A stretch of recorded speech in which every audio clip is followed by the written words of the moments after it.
మెదక్ జిల్లా నిజాంపేట మండల కేంద్రంలోని రైతు వేదికల్లో జిల్లా ఉద్యానవన పట్టు పరిశ్రమ శాఖ వ్యవసాయ శాఖ ఆధ్వర్యంలో రైతులకు ఆయిల్ పామ్ పంటల సాగుపై అవగాహన కార్యక్రమం నిర్వహించారు.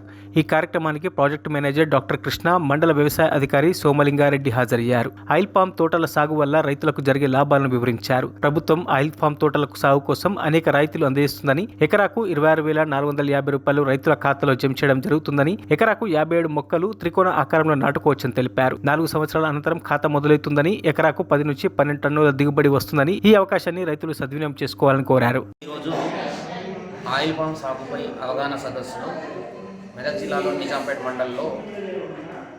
మండలంలో రైతు వేదికలో నిర్వహించడం జరిగింది.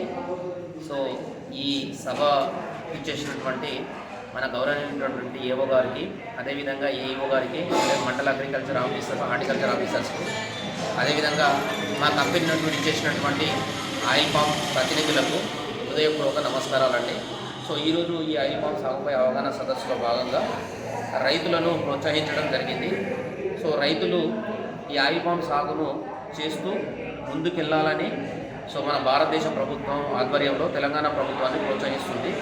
సో ఆయిల్ పామ్ సాగు కొరకు రైతులకు మన ఉద్యానవన హార్టికల్చర్ డిపార్ట్మెంటు సబ్సిడీ రైతులు ఇవ్వడం జరుగుతుంది. సో ఈ సబ్సిడీ రైతులను ప్రాపర్గా యూటిలైజ్ చేసుకొని రైతులు తమ ఆదాయాన్ని 2 ఇంతలు పెంచుకోవాలని ఈ సమావేశంలో చెప్పడం జరిగింది. అదేవిధంగా రైతుకు ఈ ఆయిల్ పామ్ సాగుకు మేజర్గా మొక్కకు సబ్సిడీ, తర్వాత డ్రిప్కు సబ్సిడీ, అంతర పంటలు వేసుకోవడానికి సబ్సిడీ ఇస్తుంది. కాబట్టి అన్ని రకాల పంటల కంటే ఎక్కువ ఆదాయం దిగుబడి వస్తుంది. కాబట్టి ఈ పంటను వేసుకొని రైతులు ముందుకెళ్లాలని కోరుతున్నాము. మరిన్ని అప్డేట్స్ కోసం మా ఛానల్ని సబ్స్క్రైబ్ చేయండి.